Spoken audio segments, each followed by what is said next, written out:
How old were you when you met Jordan? I was 8, he was 7. He told his dad in grade 5 he was going to marry me. Wow. Yeah, and I was like, I don't know if I'm going to marry him. He's kind of a wild man. How did you beat a cancer diagnosis where they told you were terminally ill and you were going to die in 10 months? So what's your advice for moms then? What would be your best advice? I think that you have to... What was it that made you most interested in becoming Catholic? This woman brought me a rosary when I was in the hospital. And so she came for 5 weeks every day and prayed the rosary with me. Welcome to the Lila Rose podcast. We have such a special treat today. We're going to have Tammy Peterson in studio today. We're actually in a different studio than usual today, as you can notice. But we're going to be talking with Tammy Peterson, who is the host of the Tammy Peterson podcast, and someone that you might know a little bit about her husband, Jordan Peterson. And she's got an incredible story about her life, her faith, and motherhood. I hope you enjoy this episode. Tammy Peterson, welcome to the podcast. It's very nice to meet you, and thank you for the invitation. I'm so glad to meet you. It's a joy. I'm excited. And I'm so happy for you. Welcome into the Catholic Church. Oh, thank you. That's big news. My husband every day looks at me to see. He says, you look like you used to look when you were a child. He says, that's so beautiful to see. Oh. He said, I really hope for you to, I really like watching what you're doing now with your life to see where it goes. And yeah. How sweet. Yeah, how sweet. Huh? How very sweet. Well, we've known each other since we were little kids.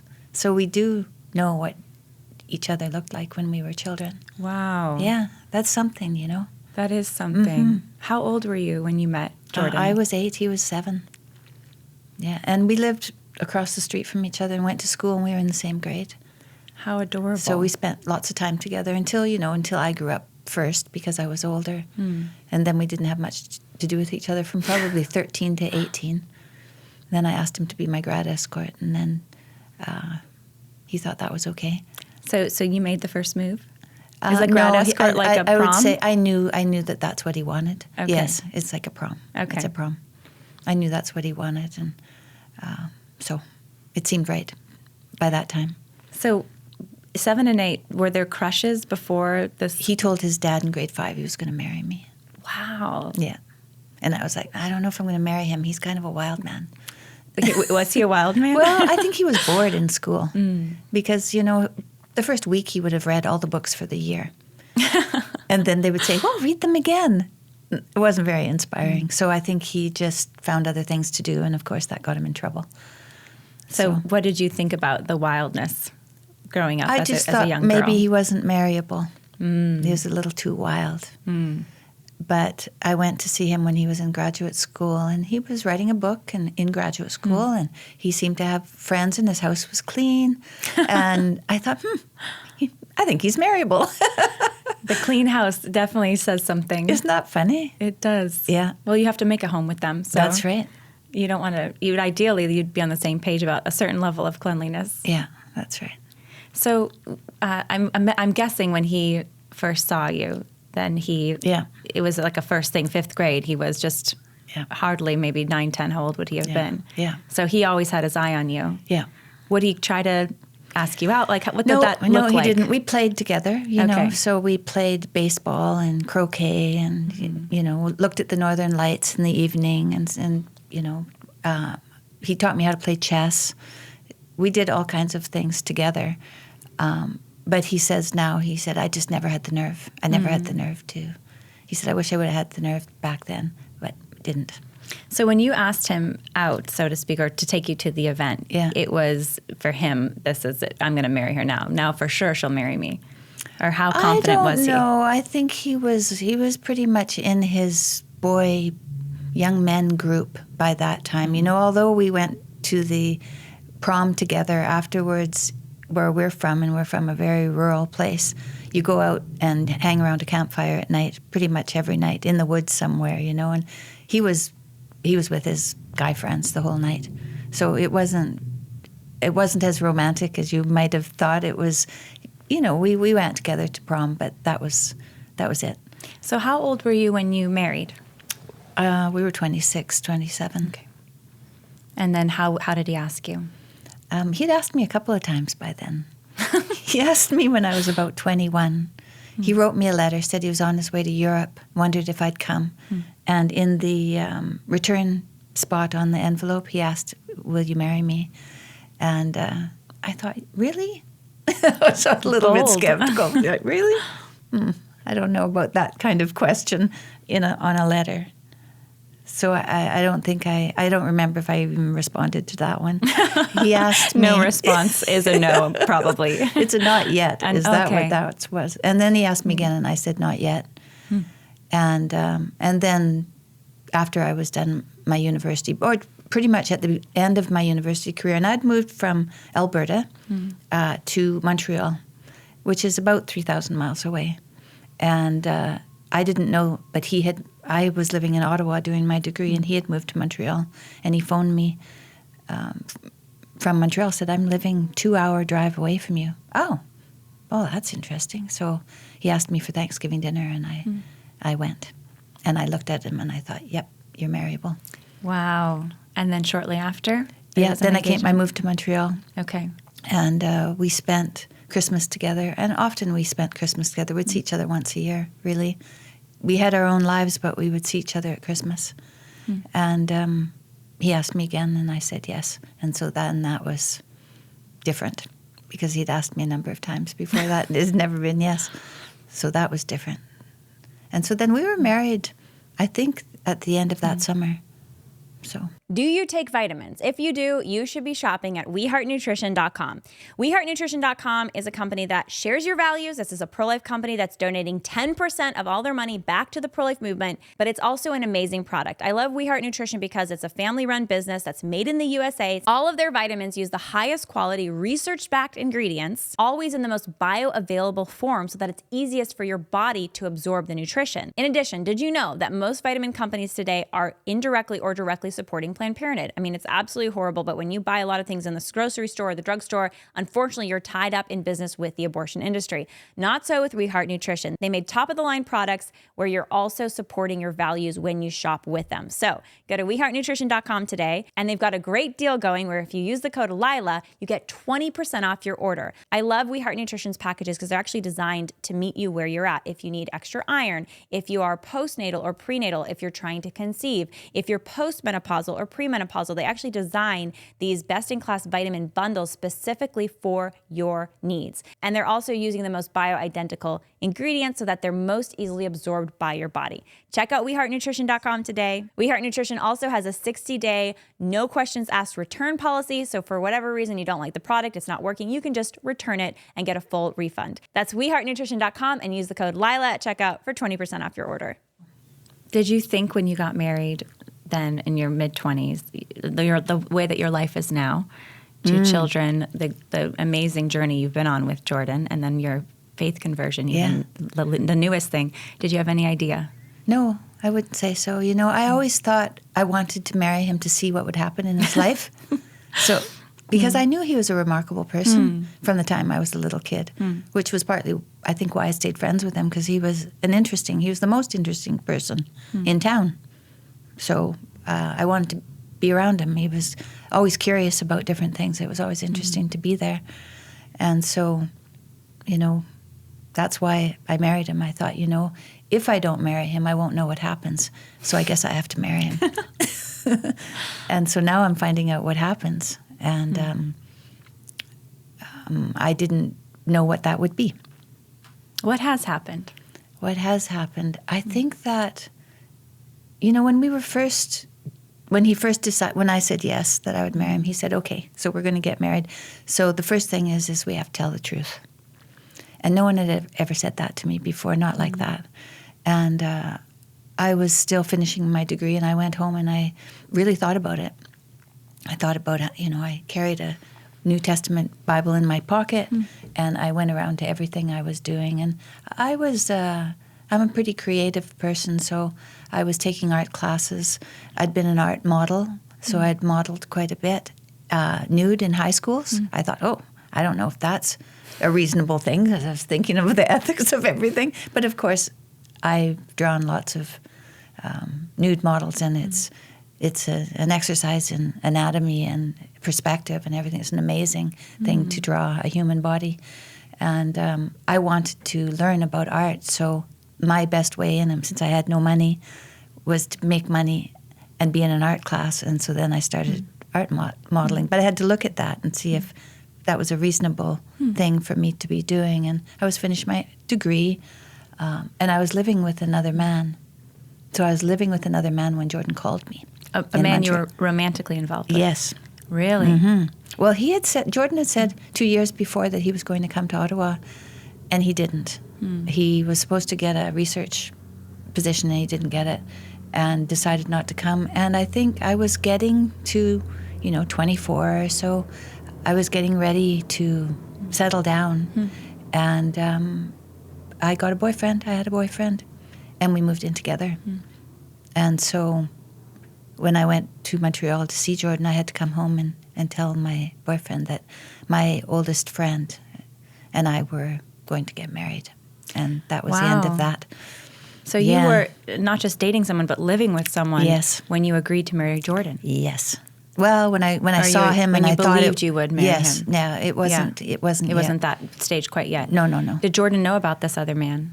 I think he had never met him, and he hadn't come to see me since I had had a relationship with this fellow either. So he may have known about him, but not very much. Yeah, I wonder if that in any way helped initiate him to say, I need to try to secure Tammy, or perhaps it wasn't even on his radar. I don't know. That's a question for him. That's a question for him, yes. Yeah, what were all the impetuses around that time? Uh-huh. So you then break up with this man. Yeah. Now you're about to, then you begin the process of Christmas. You do Christmas together. Yeah, well, I had just finished my degree. My parents came out for my graduation and drove me to Montreal and left me there. And I got a place to live in one of the apartments of one of the other graduate students that Jordan was going to school with. So I lived with her, not very far away from his house. And we dated. And I'd already said yes, that I was going to marry him. And he was busy writing a book, going to classes. He was very active with the other students. They played baseball. They had baseball teams, and they had Friday nights at the Thompson Graduate House where they would dance and listen to music and I think argue and, do the things that people do when they're thinking of big ideas. And it didn't seem to be moving along as fast as I thought it would, I guess, when I said that I would marry him. And so by the end of March, I insisted. Either we're going to get married or we're not going to get married. You had to move on if it wasn't going to actually happen. Yep, that's right. Or maybe he was moving on. I didn't know. I had to ask. And so that's when we decided that we'd be married in August. And so then things moved along quite quickly. So it's now been how many years of marriage? 35 years. Wow, congratulations. Thank you. It's beautiful. Yeah. What has been the biggest surprise of those 35 years? Well, the children were a beautiful surprise, and that I could be there with Jordan to raise them, because he was very good at teaching me how to take care of children. I was the youngest in my family. He was the eldest in his family. His dad was a teacher. He had a good family. Yeah. His mom stayed home. She was trained as a nurse. She stayed home, and he just had a very good, all the psychology training too, right? He had a very good idea of discipline and priorities. And so when we had our first baby, I was thinking, I had older sisters, and one was a pharmacist who owned a pharmacy. One was a nurse who had her master's in nursing and was,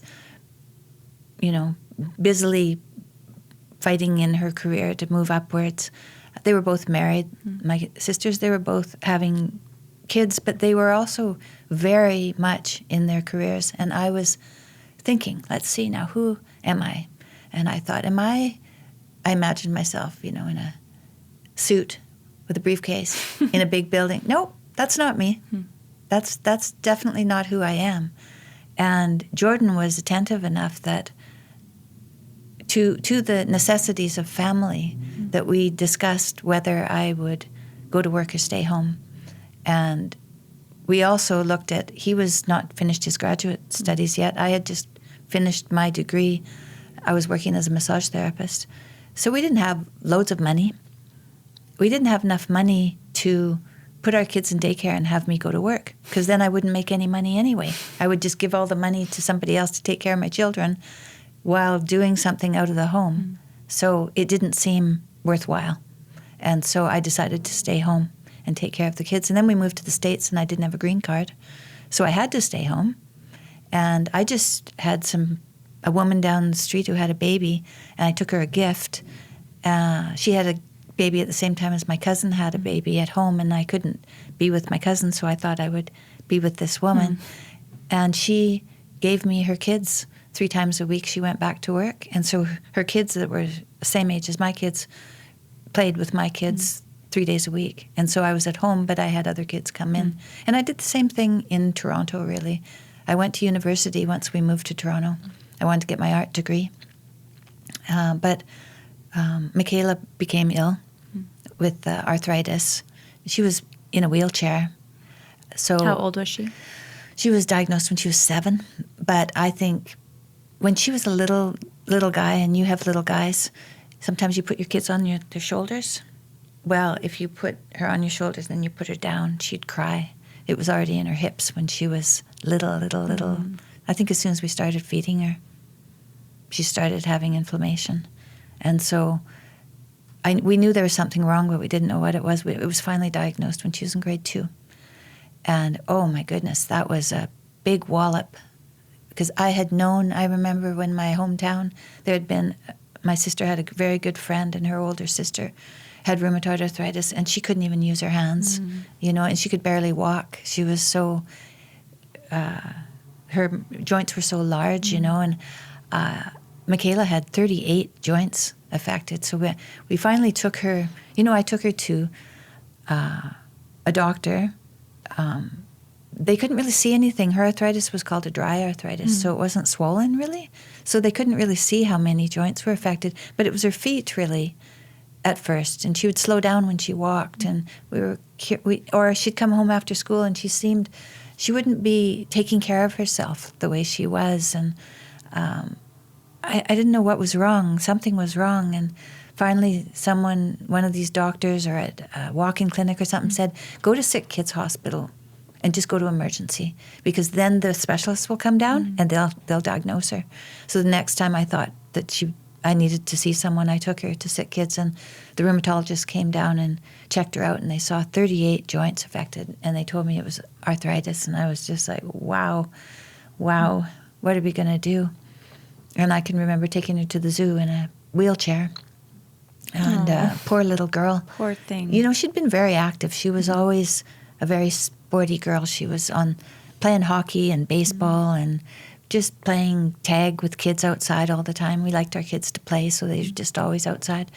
But she couldn't do any of those things anymore, and I ended up putting her in an art class because I thought, well, maybe this is something that she can enjoy, even though, and she read so much because she could sit and read, right? So she became and she might have been a reader anyway, but that really, she went through the books in a flash, just like her father, really. And then we got her a drug, and I was loath to put her on drugs. I didn't want to put her on drugs. And I knew that food had something to do with it. If she ate an orange, her toe would swell up. So I was like, it's food related. But I had no idea. I had no idea that it was practically all food. Because now, of course, she only eats meat, because everything else gives her arthritis. It gives the inflammation. Yeah. So was the challenge of having, now you're a stay-at-home mom. Well, it sounds like you're doing some work and helping care for other kids too, and working to care for your own kids. But you have these unexpected health issues with Michaela. Would you say in the arc of things, Jordan has had extreme health issues, even in the last few years. You faced cancer. There have been many struggles you've had to endure. Yeah. How does that fit in your experience? Was seeing your little one go through that the worst of them all? What's been the biggest challenge? I'd say that was the worst. I think that was the worst. Yeah, to have a sick child, that's very hard to see. That was very hard to see. What gave you the strength during that time to persevere? I wasn't. What was your faith like at that time? Yeah, my faith was pretty spiritual. Wasn't religious, I had gone to church till I was 12 in the Protestant church. My grandmothers were in the Protestant church, and one grandmother was in the choir, and the other one played the organ in another church, and so they went every Sunday, and they were active. They didn't live that close to me, but I was well aware of their faith. I was going to tell you a story about one grandmother. So my mom's mom, she was a nurse, and she was a philosopher. So she used to be very good at explaining the trials she had gone through in a way that we could understand, and she wasn't afraid to talk to us about anything. And so as teenagers, we became quite close to her because she could relate to us, What was her name? Emily. Yeah. And she outlived my mother, all her kids, and her 2 husbands. And every day she'd wake up and she'd look outside and she'd say, "Isn't it a beautiful day? But today would be a good day to die." So she had this philosophy of life that would of gratitude, I would say, of gratitude, but also had lived to lose absolutely everything. And did she believe in heaven? You said she went to church on Sunday, so she believed there was a hope she had. She didn't talk to me about it, but her chats with us were always about something transcendent. She definitely wasn't a materialist. She definitely wasn't. And so I had that. I had that as a child. The funny thing that happened was that now that I've been a Catholic, I talk to my priest quite often. He's very kind, and he does Zoom calls with me. But I'd hurt my back. My husband was on tour, and he wasn't feeling well. He had fevers, and my daughter was having some marital trouble, but with her ex-husband, so not in her marriage now, but some miscommunication there. And I told my priest, and he said, I have this young priest who's a friend. You should call him. And I thought, for a couple of days, okay. So I phoned him.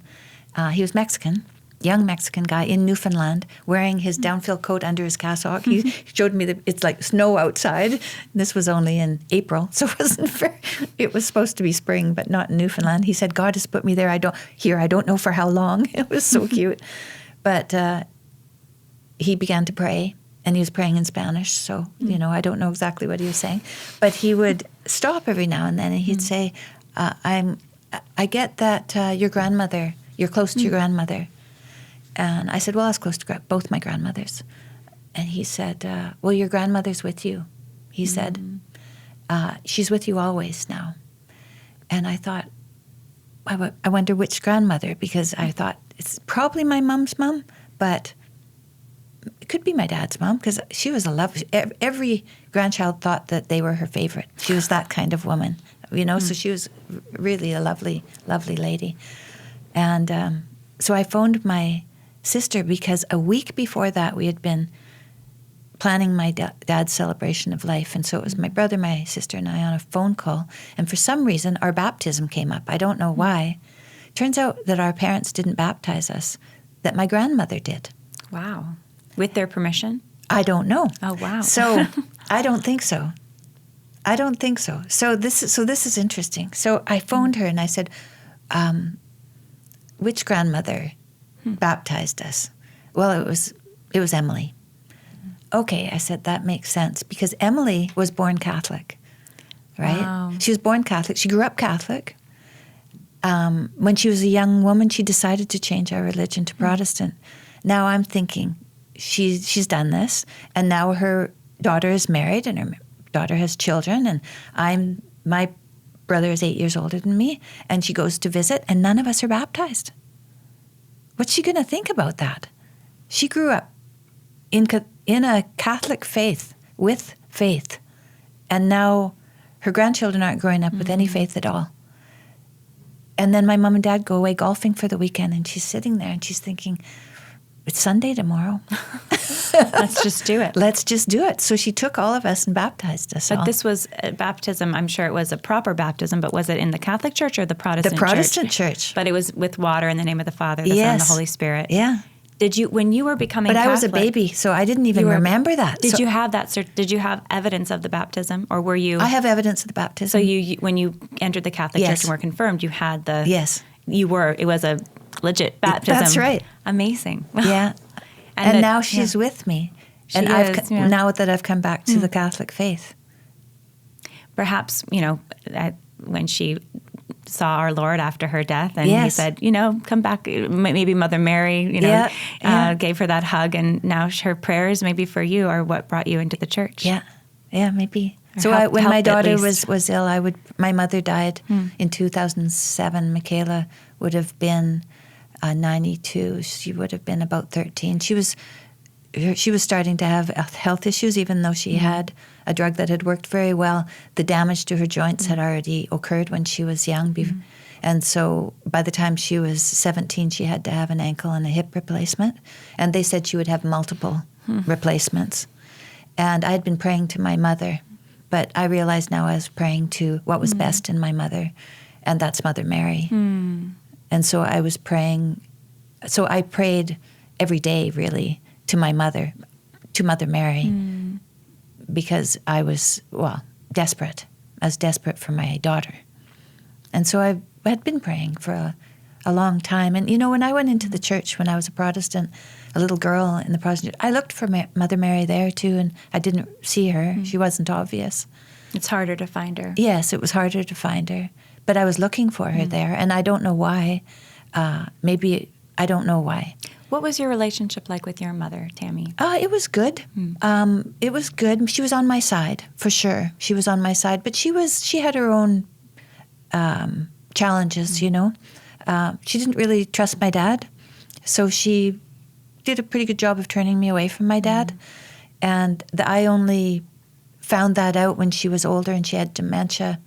She'd had trouble finding words, and so Jordan decided that we could give her some Ritalin and see if we could help her to still communicate.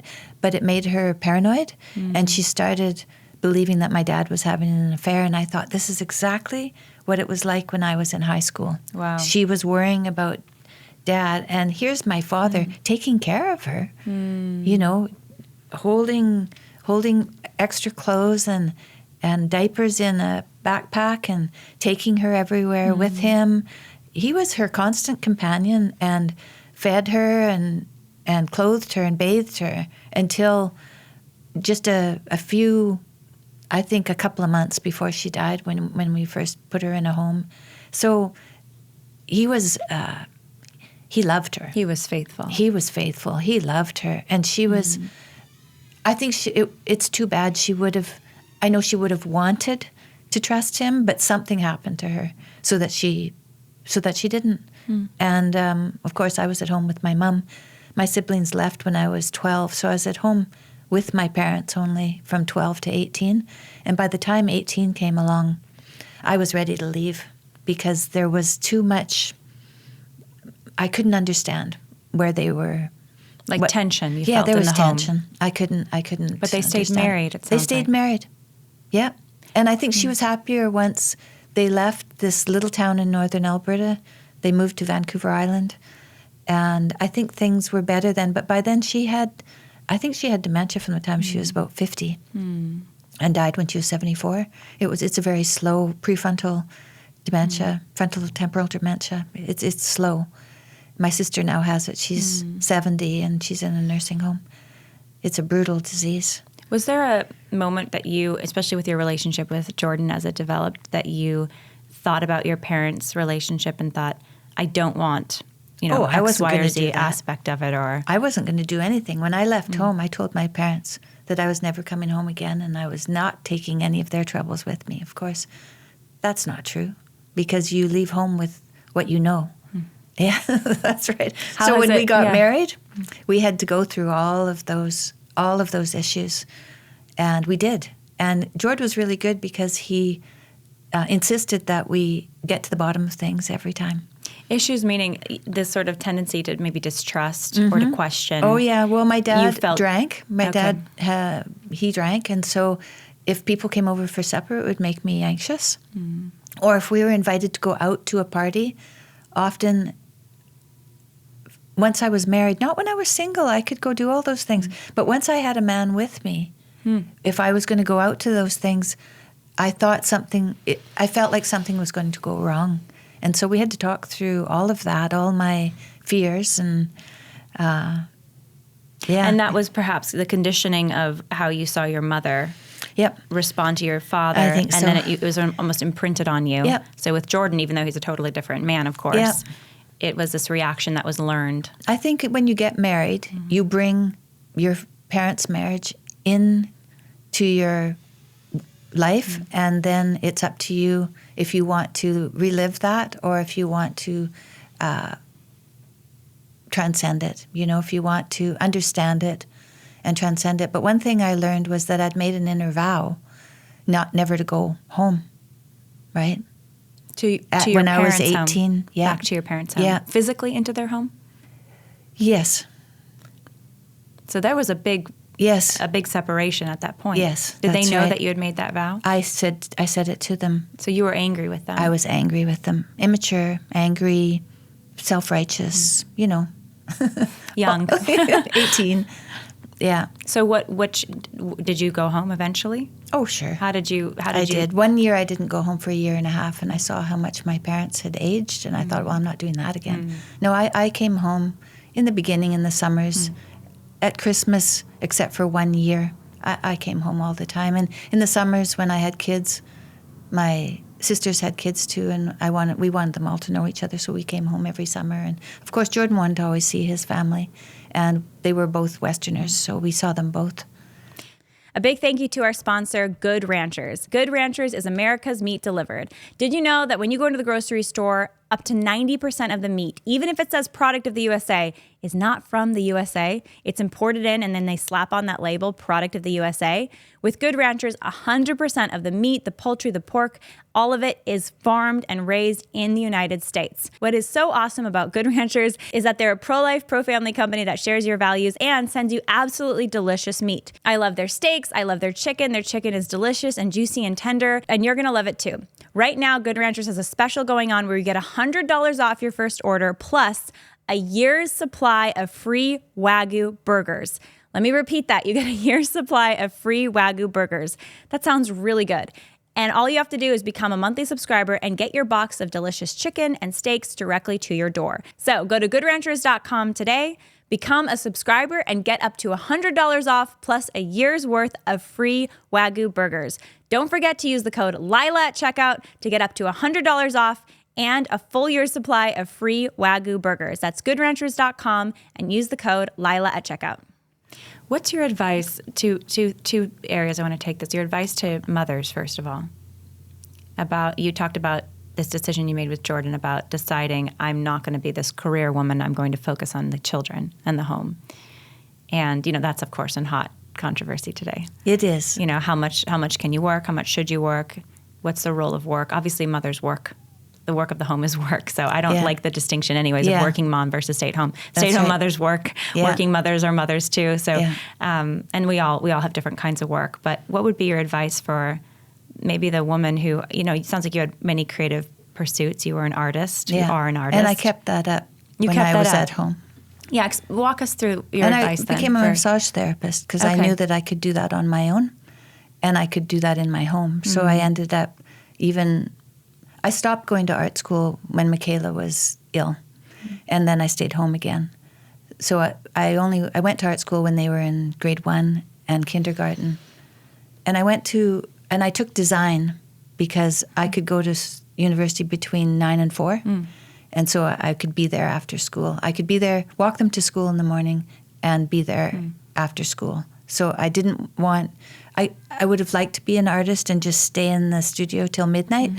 But that wasn't my option because I had these little kids, and I knew that kids are happiest when they're close to home, That's one of the things that makes children happy is if they have to go somewhere that. And so we lived very close to a school, so they could walk to school and walk home. Mm-hmm. And I knew that would make them happy. And I liked to be there for lunch. And so I was around all the time. So you adjusted your creative pursuits and your work to serve the children's needs first. Yeah. So their needs were always met, and you were very present.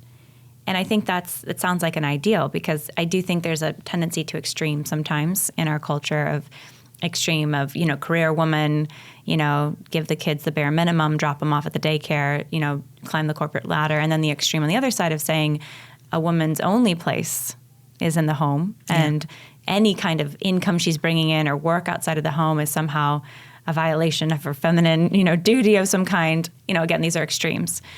I had a dream. I had a dream when I was deciding these things.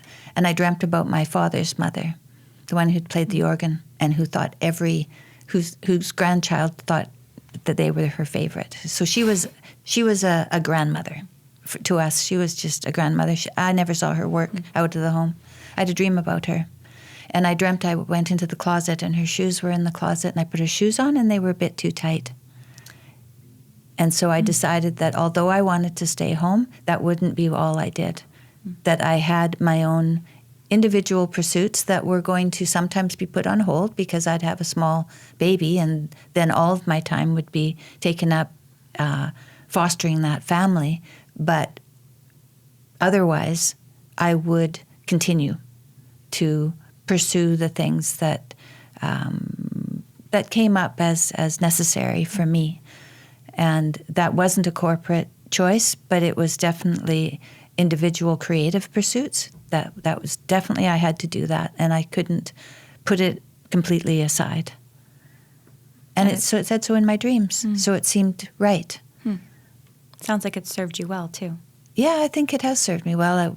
We built rebuilt a number of houses, and now our children aren't afraid of buying a house and fixing it up. They're not afraid of that at all. In fact, I'm quite shocked at how much they do. I thought, oh my goodness, I've created renovation monsters.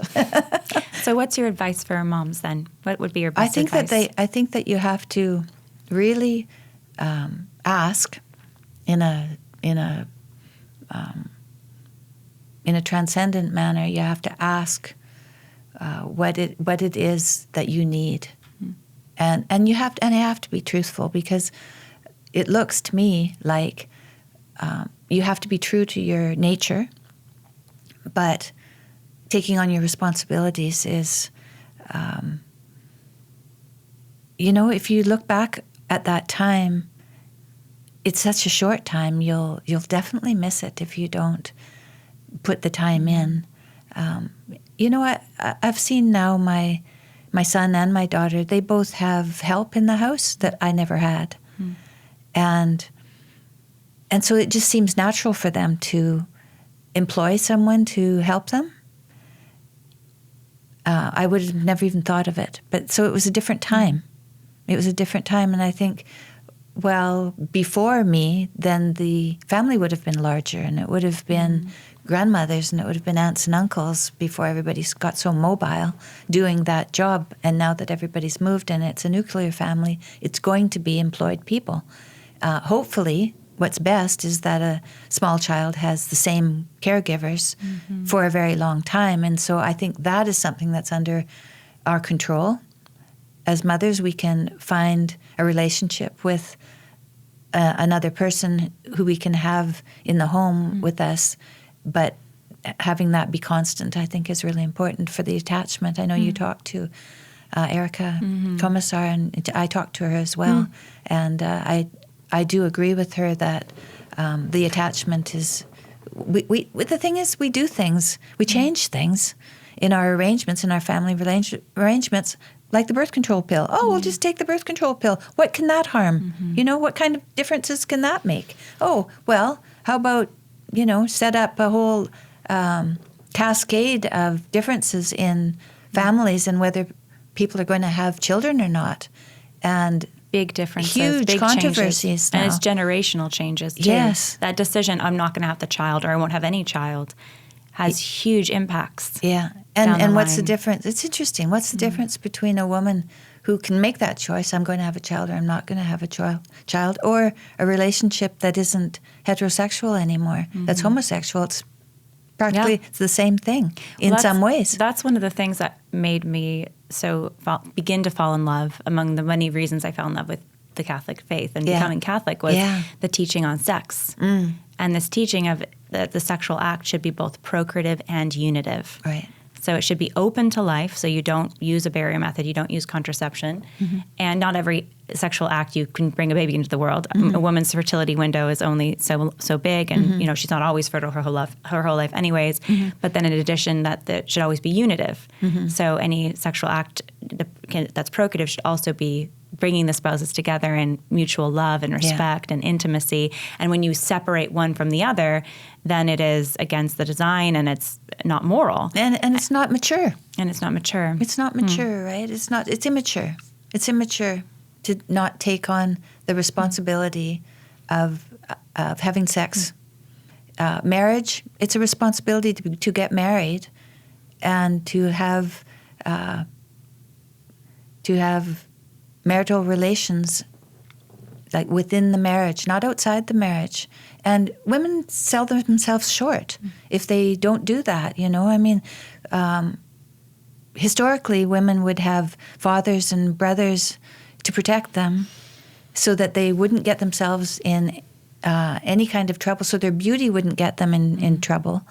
And now we don't have that so much. And so women have to be smarter. we have platforms to get women in trouble, so to speak. And men. Right. Yeah, it's the opposite. It's the opposite. It's gone so far the other direction. But I saw a podcast you did with Isabella Brown. Yes. And it's really encouraging to hear young women saying that things are changing. Things are changing, that women and young men, I hope, are looking towards more traditional values and setting up families again. I hope that's true. I think it is true. Oh, I see it. So I see it anecdotally, anyways, all the time. That there's just this unhappiness with the current system of my rights, my body. I do what I want. Yeah, well, now nobody's there's no having morality. sex anymore. Right. 30% of Japanese men don't even have sex. So it's virginity it's all everywhere. Virtualized now, yes. right? I think in Japan there's a lot of anime porn. There's a lot of this, different sorts of pornography. So there's still the sexual drive is being channeled a direction, but it's not even channeled to another person anymore in the flesh. It's just a screen. Yeah. And we've become separated from our bodies in a way. Yes, separated from our bodies. Yeah. Yes, disembodied experience of being on the screen, and that's going to break down. Obviously, there's problems with sex outside of marriage. It's not like we're saying sex outside of marriage is the answer, or any sex is the answer, but it's this particular almost sex with oneself. Yeah, well, if you take it out of marriage, this is how it devolves. Now we see it. Yes. This is how it devolves. Is that better? No, it's not better. Yes. It's not better. And we know what's better. So we go back to the to love and devotion and generosity. Yeah. Babies deserve the best, and that's why I love EveryLife.com. EveryLife.com is a pro-life diaper company that is America's fastest growing diaper company. Why are they so fast growing? Because their product is amazing. EveryLife.com's diapers are breathable, they're leak-proof, no toxic chemicals, and they're extra absorbent. These diapers are especially soft for your little one. I love EveryLife.com because they're not only an amazing product that create great products for your little one, but they're also supporting our values. They donate money directly back to the pro-life movement. So go to everylife.com today, become a subscriber, get a bundle of diapers and wipes for your little one or your loved one's little one, and use the code Lila at checkout for 10% off your order. That's everylife.com. Use the code Lila at checkout for 10% off your order. What was it give me the moments that made you most aware of or interested in becoming Catholic? Okay. What sparked that? Well, because you were spiritual. It sounds like you had a faith of a kind. Yeah, I did yoga. You did yoga. My aunt introduced me to yoga when I left the church. And I think that was probably smart of her to do because I had left the church and so had all my friends. And I've heard some in the church say that yoga can be very dangerous. Yeah, I've heard that It depends on the kind of yoga too. Yeah. How it's done. Yeah. Yeah, but I think that the meditation... Dangerous meaning it's opening up the portal to engaging spirits outside of God's kingdom, meaning it's not within God's order. Right. And well, God's I think, kingdom. if, you have to be careful of your intention. That's certain. That's for sure. But meditation was very good because I meditated every day. When I came to starting to pray, when my friend brought me a rosary when I was in the hospital. And this was when you were in the hospital for cancer. So when was this? This was in 2019. Okay. And I had surgery. I'd had surgery and the cancer was gone, but then I had a leak in my lymph system and they couldn't find it. And so my life forces were draining into my legs and not nourishing my body. And so my electrolytes went out of balance. I was going to have a heart attack and die, really. But I got to the hospital in time and they put me on a heart monitor, balanced my electrolytes by filling me up again, and then started feeding me in my heart, straight to my heart. And I woke up. I thought, I came to my senses and realized how ill I was and how things had gone drastically wrong. And then this friend of mine showed up with a rosary for me.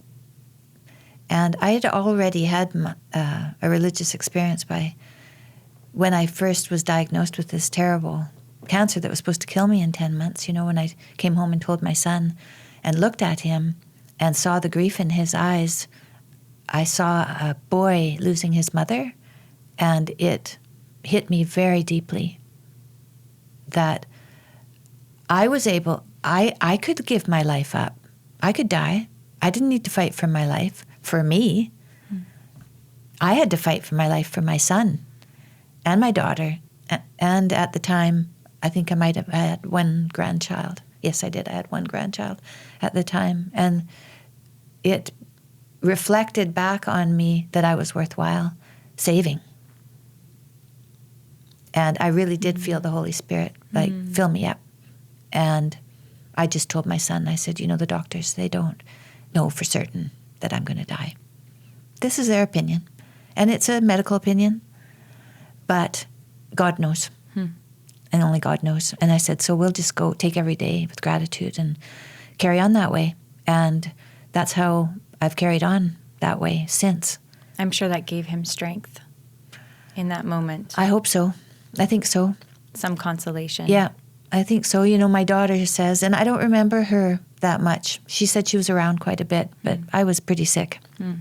So I was just there for a month with her, and she was telling me how much time she spent with me. And I don't remember it, so I was not very well. How did you beat a cancer diagnosis where they told you were terminally ill and you were going to die in 10 months? Yeah. It's a mystery. It's a mystery. But the night before my surgery, we were so nervous. I'd had surgery already because they misdiagnosed me and took out half my kidney and then realized actually that's not what I had. And then it went into my lymph and they were like, we better put her back in the hospital. And so the night before we were sitting trying to watch something on the TV and I was like, wow, neither of us are even in this room. We're so scared that we're not even actually in the room. And I said to Jordan, I think we should go upstairs and I'm going to do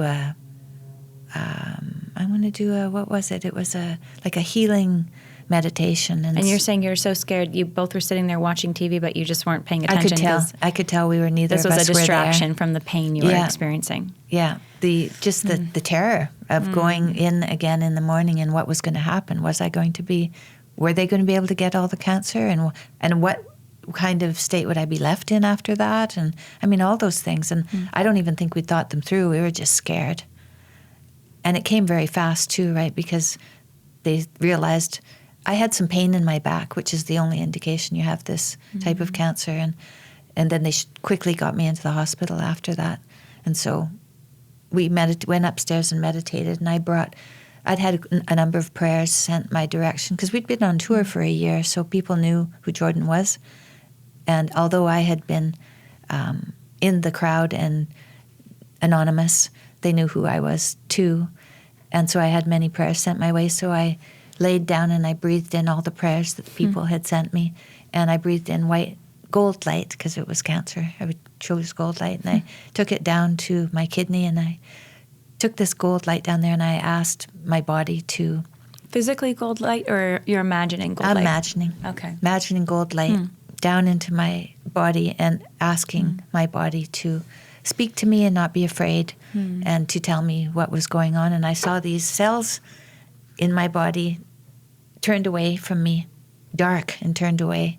And I thought, oh, cancer, there's no communication anymore with this part of my body. It's turned away from me. This is much too much for me. I'll give this back to the universe. So I imagined, and it just came to me. I saw a vision of smoke leave me and go back up into the universe, and then we were calm and we went to sleep. And in the morning when they did surgery, everything came out without any trouble. And the surgeons were quite surprised and relieved that everything just came out. But they had left a little hole.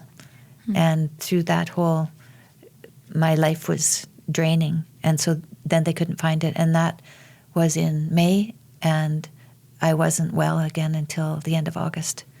So that was quite a long time of them not knowing what to do and just waiting. But this woman brought me a rosary when I was in the hospital. And so she came for 5 weeks every day and prayed the rosary with me. Yeah, first every of all, week. Every day. Every day. She came the first day to give me the rosary. Didn't know if I'd take it or not. How did you know her? She was a Catholic. Okay. Converted when she was 19, Asian woman. That's when I came into the church. Right. She'd gone to Rome with the university and had a conversion there.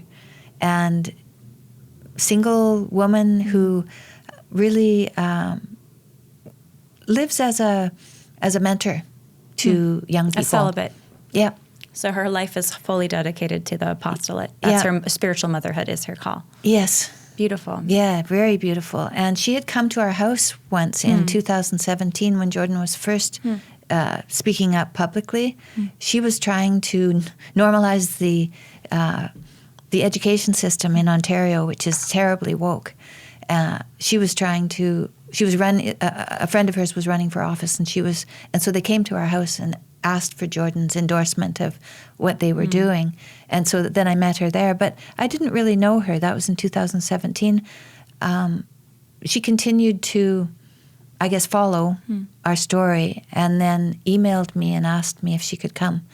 And I remembered who she was. I think she may have left maple syrup on her doorstep one day or something nice, And she brought this rosary and a picture of Mother Mary with the infant Jesus, and she asked if I wanted to pray, and I said sure. And she was surprised that I wanted to. I said I know that's a rosary, but I don't know how to pray it. So we went down to there's a place in the hospital that's about 4 stories high, and it's trees and shrubs and benches. And if you're well enough, you can go within the hospital to that place, and it's kind of like being outside. The air must be pumped in from outside. It's a nice place to be. And so we went there every morning at 10 o'clock and prayed. And she taught me she came back the first day and she taught me all of that. And then she thought, well, I've taught her one mystery. I guess I should come back and teach her another mystery. So she came back the next day. And by the time she'd come for 4 days and taught me all the mysteries, it started to be a thing. So it wasn't like she's planned this. And for those listening, the mysteries, which is so beautiful about the rosary, because people say, well, the rosary can idolize Mary, isn't it idolizing Mary? And when you pray the rosary, it's the gospel story. Every mystery, every decade, you're meditating on the life of Christ. Yeah, and I think that beginning, and I had been meditating every day, so to pray this every day came to me easily. And so that's what all that study of yoga did, as well as making me very confident in my body, because there were asanas that you do, the physical exercises that you do in yoga were good, because you have to do them on both sides, so you strengthen both sides of your body. So there's goodness, but you have to have your intention for good when you do yoga, and thinking that you can just do whatever you want and be whoever you want, which is a sign of our society now, will not lead you to the right place. Right. You have to choose. You have to choose what you're going to devote yourself to. And I had devoted myself to goodness. I was telling the truth. My husband told me I had to tell the truth, so I was telling the truth. And so when I started to pray, doing the prayer every morning just fit in, and I stopped doing yoga and began to pray. And I had done yoga a lot during my illness, but then prayer just took over. And so you met the person, because truth is a person, and all the spirituality, it's Jesus Christ, and all the spirituality ultimately finds its fullness in God. That He is the source of everything. So everything else fell away. Yeah. And then prayer took over. And so then I was praying the Rosary every morning. And even after you left the hospital, after you were healed. Yeah. And she said she was quite surprised because she came to see me weeks later, and I was still praying the Rosary, and she thought, oh, well, that's interesting. Now, when you were praying the Rosary, and even when you were healed, did it connect in your mind at some point that there could be, a significant movement in your faith where you could become Catholic? I think that there was a point, there was a point when I was reading or praying the Rosary. We were going to go back on tour. And when we had gone tour the first time, I always kept asking myself what I was doing there. That Jordan was speaking on stage, I was sitting in the audience. I was making sure he got to the talks and everything. But what was I doing there? What was my purpose? I seemed to think I needed a purpose. It just kept coming to me, this question: what am I doing here? And so then when we went to go back on tour again, I thought, okay, well, I'd asked myself, what am I doing here? I need to find a purpose in what I'm doing. And so I thought, I'll start a podcast and I'll find out more about the Rosary and about the history of the Rosary and about the Catholic faith. And so then, first of all, I asked Jonathan Pajot, who isn't even a Catholic. He's Orthodox. He's Orthodox. A close cousin. But he was a good friend of mine, and I felt I was shy. The dream, by the way, is we all come under one holy thought. Yes, that's right. I'll come under Rome one day. Of course, the Orthodox would say, "Well, you come to us," but to come together. Stranger things have happened. I mean, I think the Lord's, the Holy Spirit would like to have us, of course, under the church at home. Well, there's to Rome. so much more similarity than there is difference. So it's yes, there is a possibility of that, or I can see that as being a possibility. But I'm new to all of this, so. Well, I think the prayer for Christian unity, like true Christian unity, not just, okay, you don't take Holy Eucharist and we do, but we're going to get along. But we are all together receiving the sacraments together in the church Jesus founded. I mean, that is the dream for all Christians. Yeah. For us all to be truly one. And that was the Lord. He wanted, I want you to be one. Yeah. And bringing also those that have fallen away back to the church as well, which I think is necessary for us to move in the right direction. And it looks like, if we look at the younger people, that this is starting to happen. And so that's good. A lot of conversions, yes. Yes. I talked to my friend, Father Peter, this morning, and I think he said that he confirmed 38 young people on Thursday. Beautiful. Yeah. Oh, Thursday. Yeah. Wow, recently. Yes. This was not an Easter confirmation. Wow. No. Well, I think one of my best friends growing up raised Protestant, and I remember when I became Catholic, she said, I'm never becoming Catholic. She thought it was crazy. And then a few years later. Oh, is that right? She's Catholic now. Yeah. It's many people I know. So, I was thinking Orthodox Catholic, Orthodox Catholic. It's going to be one of those. It's not going to be Protestant, because the Protestant church, especially in Canada, is very much not the same as it was when I grew up. And so I was wondering what ought to I do, but I thought I'll just see what the signs are. And I had been given a rosary. First of all, I was praying the Rosary. That's Catholicism. And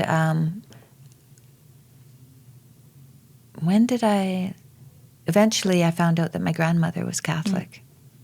And then I thought, well, my family's Catholic. My Polish grandmother, I got her rosary from my cousin. Beautiful. Yeah, and she kept it with her always. So she was definitely very Catholic. She was devoted to the Catholicism. So it seemed right to me. And then I had Queenie, and Queenie Yu was my friend, and she is the one who sponsored me to go into the Catholic Church. And so that was available. It was just more available. And so I went that direction. It was hard to decide. I didn't know. Have you wrestled with, I mean, I'm sure Jonathan would have the conversation with you to say, well, you should be Orthodox because, we have the true authority that, the Catholic Church doesn't have. When we separated it, the authority stayed with us, of course, the Church. And I, as a Roman Catholic, would say, no, the authority is with Rome. Although the sacraments are licit, considered, these are the same line of apostolic succession. This is actually the Eucharist. They would say, you're out of the authority of the Orthodox Church. So there's these debates, theological, well-intentioned debates that happen. And then there's the debates between the Orthodox, the Catholic, and the Protestants. And those get all over the place, right? Those that believe in, Calvinism and the 5 points, or they have their different variations of it. Do you find that interesting? I mean, is that something you've explored? Okay. Yeah, I do.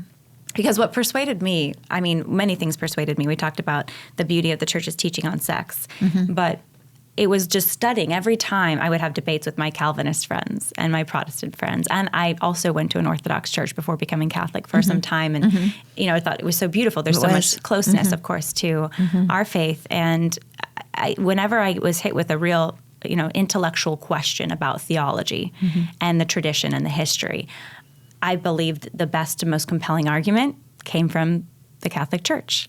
And so every time I'd get up to the mat and, we'd be debating something, I'd go to the side of this makes the most sense. And so what would you say was the argument that made you decide to go so many. to Catholicism? I mean, it was so many different ones, but at the end it was, this is the Eucharist. This is Jesus' body, blood, soul, and divinity.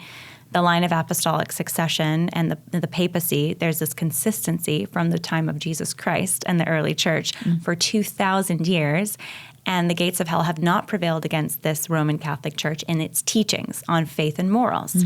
You look back and it has changed in terms of, we now have the teaching about, the Assumption of the Blessed Mother, right? But it doesn't ever deny or retract something in its past. It always taught the truth. So it always taught the truth. It's the oldest institution. And it's telling me this is Jesus' body, blood, soul, and divinity in the Eucharist. And I desired so much to be close to Jesus Christ. And I thought, I want to receive the Eucharist. Okay, how do you receive the Eucharist? Well, you come under his church. You have to you get confirmed. You become Catholic. Right. So that was in the short of it for me in the end. I see. Yeah. So mine was more that there was a history within my family. And so it seemed like the right thing to do. And then, of course, I talked to that young Mexican priest, and he told me my grandmother's with me, so it seems like it was the right thing to do. I think so. Seems like it. She's with you. I mean, Mother Mary, that's the beauty, too, is that I've met so many different Catholics, different cultures, and the Mass is said in every language across the globe. Yeah, so you can go anywhere. Yeah. That's beautiful. And it's so many different people, different stories, different reasons for their faith. And all are accepted. Our journeys can all look so different, but it's still one truth. Yeah, right. In the end. So do you feel now a special closeness with your grandmother that even more than before? Yeah, I do. I definitely do. And I think it was my acceptance of Jesus as my Savior. That was a stepping stone.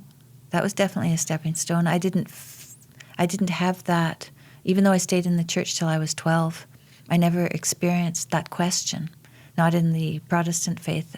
They don't, I don't know if I wasn't old enough or if they don't lay it out for you. Because Catholicism they lay that out for you. They say, this is your Savior. And, if you're going to be part of this church, then you accept Jesus Christ as your Savior. Oh, I thought, okay, well. And so it took me more, I think that the Rosary helped to bring me closer to Jesus Christ. And I think just,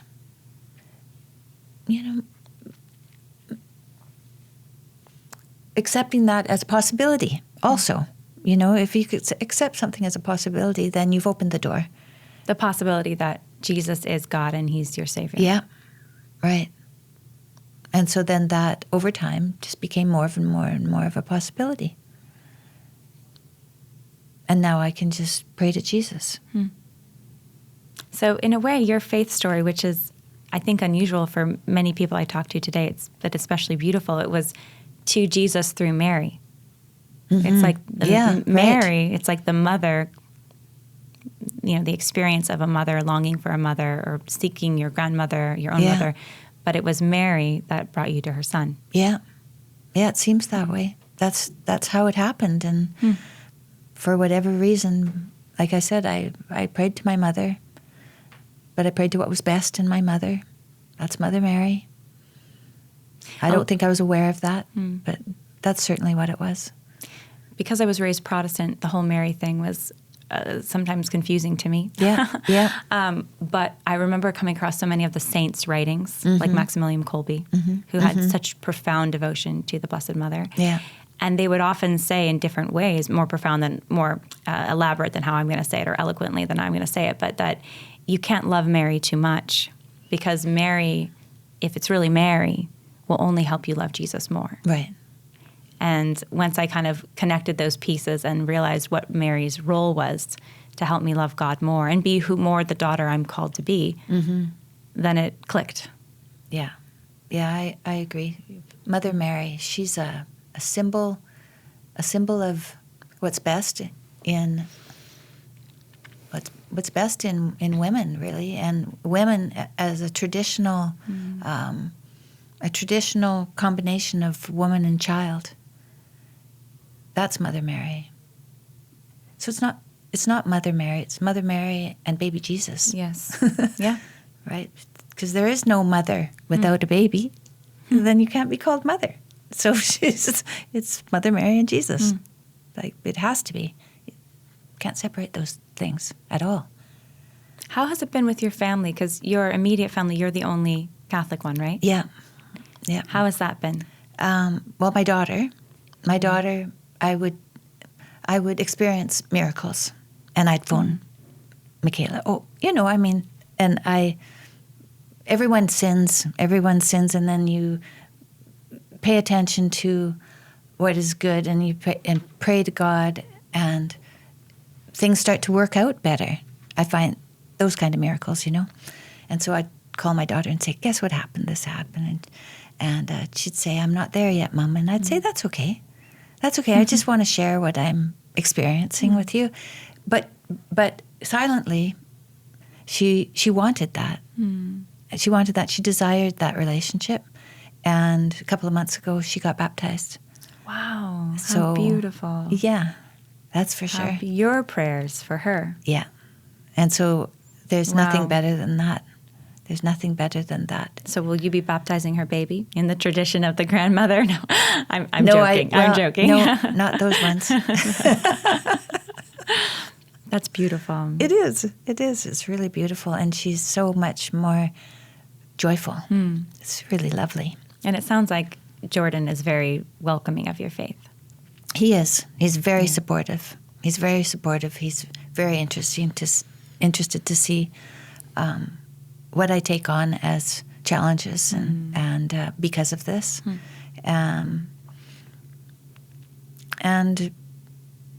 Jordan, I love to listen to what he has to say. He can really explain the meaning behind the stories, the Gospels, the Old Testament. And that's what his new book is about, which he just finished yesterday. Wonderful. And so it's going to be published, I think, the 19th of November.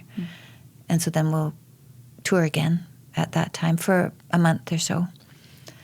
And, we'll see what he does next. I think his next book will be on the Gospels. Well, all the Catholics are waiting for the book Why I Became Catholic from Jordan Peterson. That's right.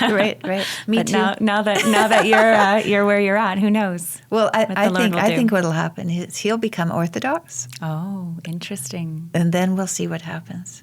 Interesting. One step closer, right? Yeah.